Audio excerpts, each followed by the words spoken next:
수 있게 해주신 도톤스 중앙교회 온 교우 여러분께 깊은 감사의 말씀을 드립니다.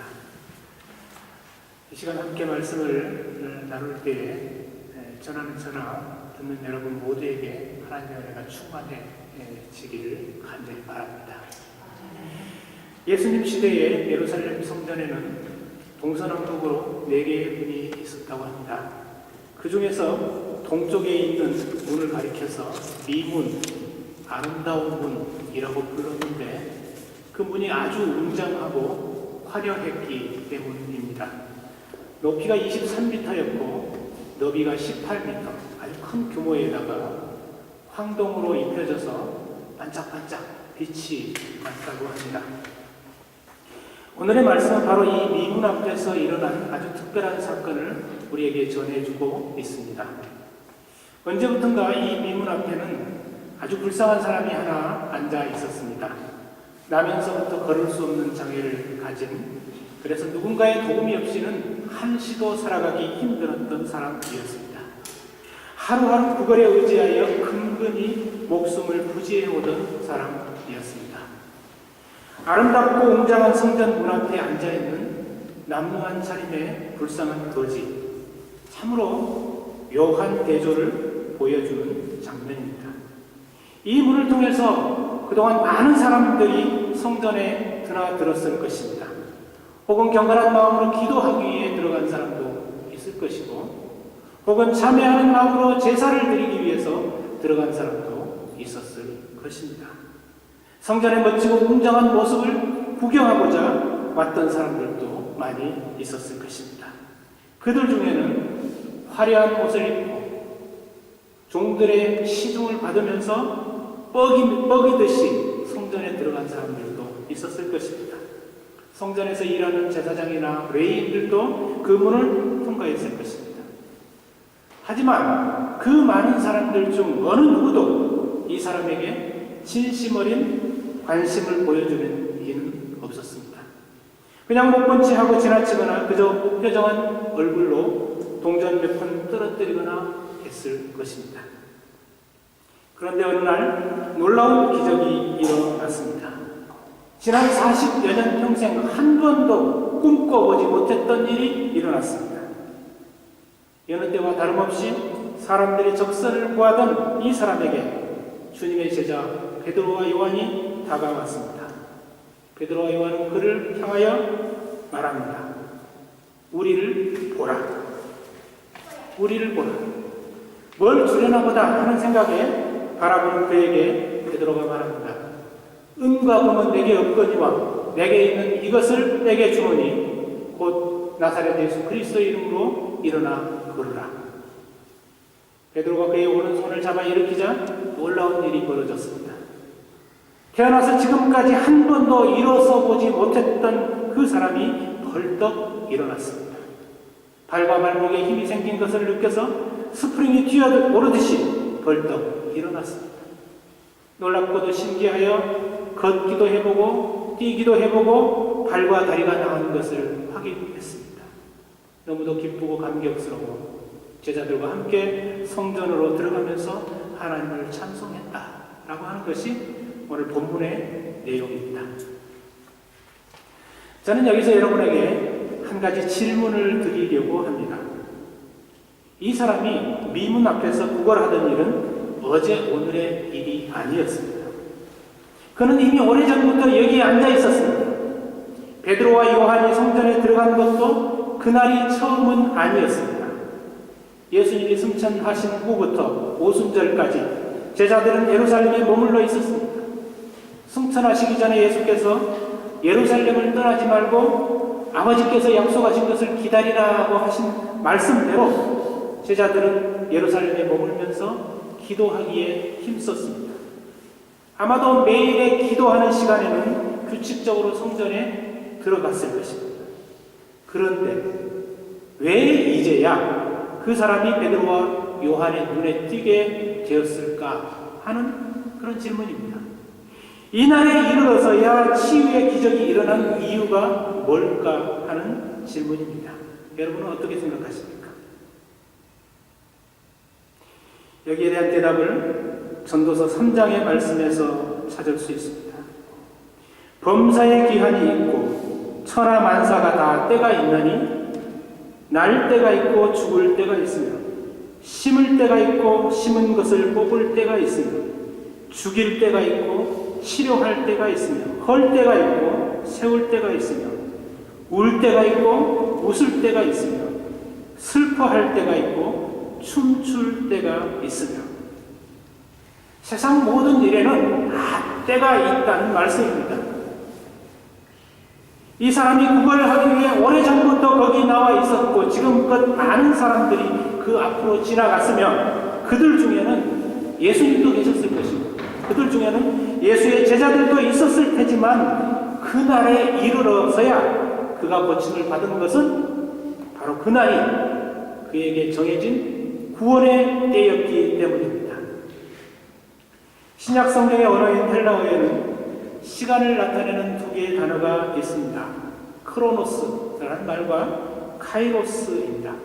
크로노스는 일반적인 의미의 시간을 말합니다. 그냥 왔다가 지나가는 자연스럽게 흘러가는 시간입니다. 과거에서 시작해서 현재를 거쳐서 미래로 가는 그런 시간입니다. 이것이 크로노스입니다. 지금도 크로노스는 지나고 있습니다.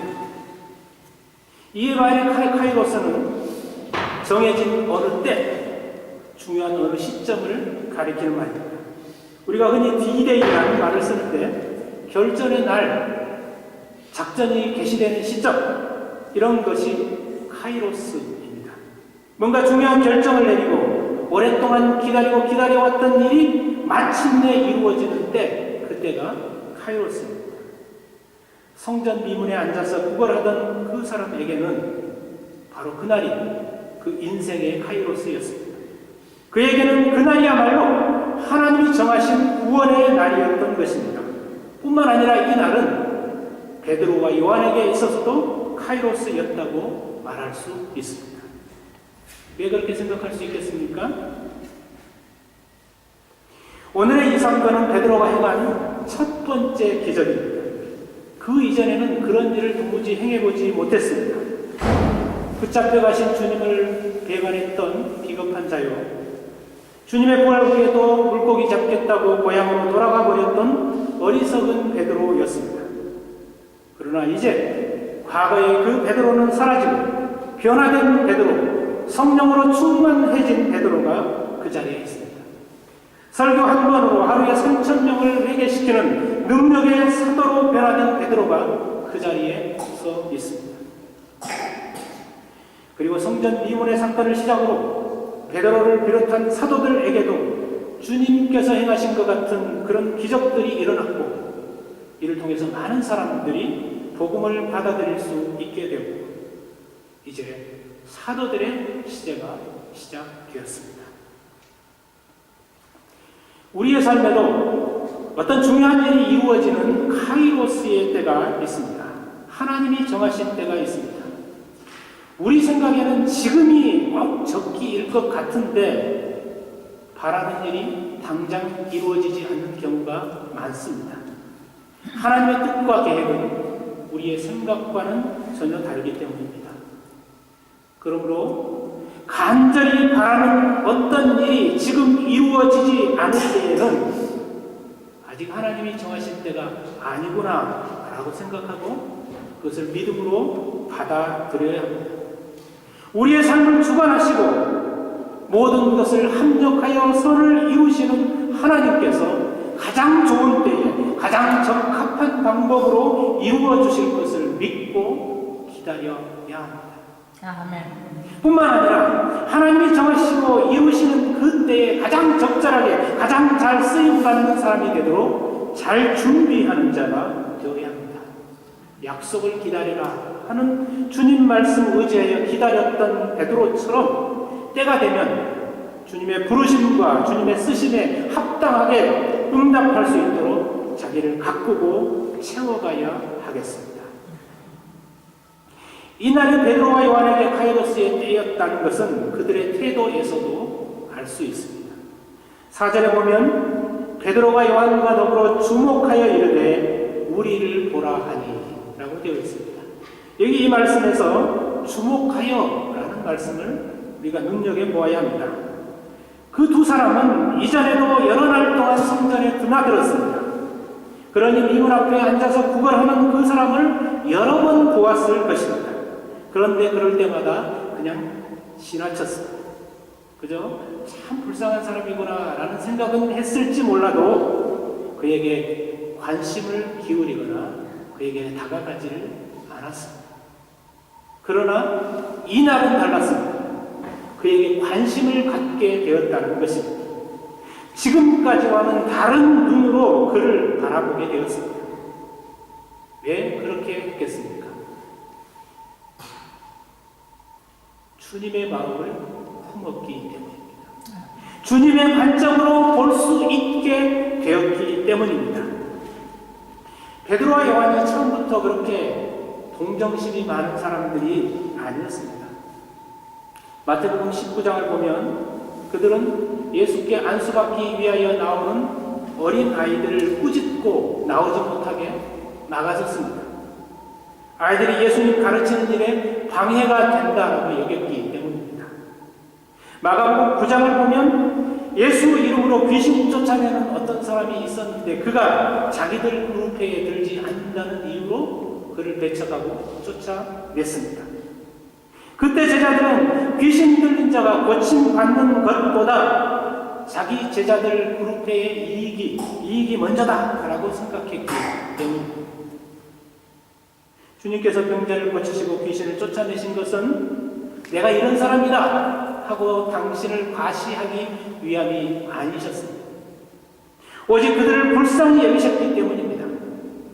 그러나 제자들은 기적을 통해 주님의 권능이 나타날 뿐만 아니라 그와 더불어 덩달아 자기들의 위상도 높아지는 것에 더 관심을 두었던 것입니다.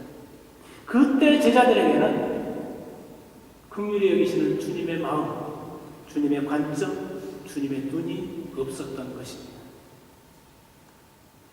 그러나 성전 미문에서 안전뱅이를 만났을 때 베드로와 요한에게는 이전에 없었던 주님의 마음이 있었습니다. 이전에 없었던 주님의 눈이 있었습니다. 그것이야말로 성령의 충만을 받은 결과였습니다. 여러분, 성령 충만을 받으면 능력 있는 성도가 될 수 있습니다. 성령 충만을 받으면 기도 생활도 힘있게 할 수 있고 전도도 잘 할 수 있습니다. 성령 충만을 받으면 때로는 방언이나 치유 같은 성령의 은사들도 나타낼 수 있습니다. 그러나 그것보다 더 중요하고 본질적인 것이 있습니다. 그것은 성령의 충만을 받으면 주님의 마음을 품게 된다는 것입니다. 주님의 마음을 갖고 세상을 보고 주님의 마음으로 아픔과 상처 있는 사람들을 품게 되는 것입니다. 주님의 마음을 갖게 될 때 이전에 관심 두지 않았던 소자들, 이전에 관심 두지 않았던 약자들을 주목하게 됩니다. 주님의 마음을 갖게 될 때 평소에 무시하던 사람들을 사랑으로 주목하고 존중하고 돌봐줄 수 있게 됩니다. 성도 여러분, 우리는 이러한 성령 충만을 구해야 하겠습니다. 주님의 마음으로 사랑할 능력을 갖게 되기를 사모하십시오. 주님의 눈으로 세상과 사람을 바라볼 수 있도록 주님처럼 긍휼히 여기는 마음을 품고 그 마음을 표현하고 나타낼 수 있도록 사모하고 간구하는 우리들이 되기를 바랍니다. 주님의 마음으로 안진뱅이를 주목하게 된 베드로와 요한이 말했습니다. 우리를 보라. 여러분, 베드로가 왜 우리를 보라고 말했을까요? 우리 잘생긴 얼굴을 보라? 그런 뜻은 아니겠죠? 왜 우리를 보라고 했을까요? 그에게 관심이 있음을, 그에게 뭔가 도움을 주고 싶다는 것을 표현하고 싶었기 때문입니다. 나아가서 그를 실제적으로 도울 수 있다는 믿음과 자신감이 있었기 때문입니다. 아무런 대책도 없이 그냥 우리를 보라고 말하지는 않았을 것입니다. 이 장면을 묵상하면서 떠오르는 생각이 있습니다. 나는 과연 도움이 필요한 누군가에게 나를 보시오, 나를 보라고 말할 수 있을까? 오늘날의 교회와 성도가 세상을 향해서 얼마나 자신 있게 우리를 보시오 라고 할 수 있을까? 여러분, 우리를 보십시오. 우리 교회를 보십시오. 우리 안에 예수가 있습니다. 우리 안에 능력이 있습니다. 우리 안에 행복과 기쁨이 있습니다. 우리를 보시면 여러분도 동일하게 이 행복과 기쁨을 얻을 수 있고 누릴 수 있습니다. 이렇게 자신 있게 말할 수 있는 교회, 이렇게 자신 있게 말할 수 있는 성도가 과연 얼마나 있을까 하는 그런 생각입니다. 여러분의 도르트문트 중앙교회는 도르트문트와 인근에 사는 한인들에게, 이웃들에게 우리를 보시오 라고 담대하게 말할 수 있습니까? 바로 그런 교회를 이루도록 우리는 꿈을 꾸어야 하겠습니다. 함께 하고 싶고 의지하고 싶고 기대고 싶은 흠모할 만한 모습과 능력을 갖춘 그런 교회를 만들어 나가야 하겠습니다. 어떻게 하면 그런 교회를 이룰 수 있겠습니까? 베드로의 말에 그 답이 있습니다. 은과 금은 내게 없거니와 내게 있는 이것을 내게 주노니. 무엇을 준다는 말입니까? 나사렛 예수 그리스도의 이름으로 일어나 걸으라. 구걸하던 자가 베드로에게 구한 것은 무엇이었습니까? 몇 푼의 돈, 하루 끼니를 해결할 수 있는 몇 푼의 물질이었습니다. 그러나 베드로는 유감스럽게도 그가 원하는 것을 갖고 있지 못했습니다. 대신 그보다 더 큰 것, 은이나 금과는 비교도 안 되는 엄청난 선물을 그에게 주었습니다. 한두 끼 빵의 문제가 아니라 전 인생의 문제를 해결해 주었습니다. 일시적인 물질 대신 영원한 구원의 기쁨을 주었습니다. 베드로가 주었던 것은 예수 그리스도의 이름이었던 것입니다. 독일의 여러 도시에 웅장한 대성당, 도움이 있습니다. 독일 생활 초기에 오스나브르크에서 잠깐 목회했었는데 오스나브르크에서 대성당이 있습니다. 한번 거기에 들어간 적이 있었는데 마침 그때 한 무리의 관광객들이 그 성당을 관람하고 있었습니다. 안내하는 이가 관광객들에게 자랑스럽게 이 성당을 소개를 하면서 이런 말을 합니다. 여러분, 저 천장에 있는 그림들 보이시나요? 저 금빛 나는 색깔들 보이시죠? Das ist keine Farbe. 저것은 색깔이 아닙니다. Echt Gold. 진짜 금입니다. 천장에 다른 성당들과 마찬가지로 여러 그림들이 그려져 있는데 그 그림에 들어가 있는 색깔이 페인트가 아니라 진짜 금으로 그려졌다. 그만큼 공력과 돈이 많이 들어갔다고 하는 것을 자랑스럽게 소개하는 그런 말이었습니다. 저는 그것을 보면서 생각해 봅니다. 여러분, 과연 그것이 교회가 자랑할 일입니까?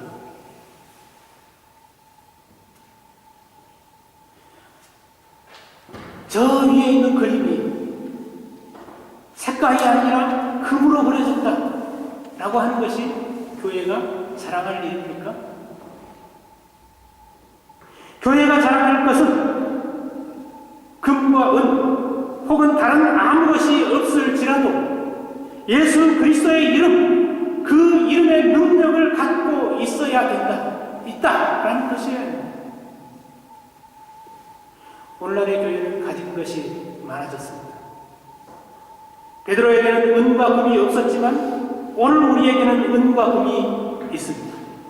교회는 부유해졌고 또 어떻게 하든지 그 부를 늘리기 위해서 애를 씁니다. 그 부를 가지고 멋지고 호화로운 예배당을 짓고 최고급 시설을 갖춥니다.